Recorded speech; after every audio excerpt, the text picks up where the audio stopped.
So he really deserves to win this because the point naman is kung sino hindi tumawa, sino may nakill, at sino yung nag-last hanggang huli.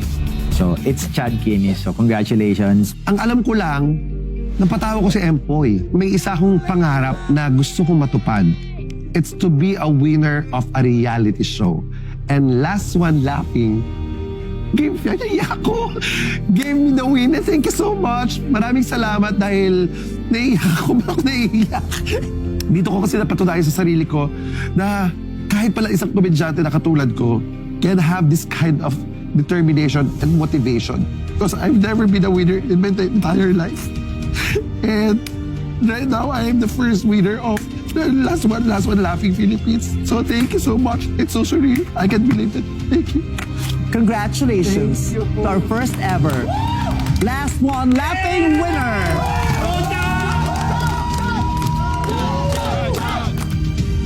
Isa lang talaga naging motivasyon ko bukod sa pangarap ko, yung 1 milyon. Akin yan! Maraming salamat sa Last One Laughing Philippines. May Vice, maraming salamat. Thank you so much sa inyong lahat na mga nakasama. Gerald! Yes. Putang ina, mamunti ka na talaga ako doon sa Back to Me. Nakaibang experience. At sama-sama na nagpasa natin to lahat. Maraming salamat.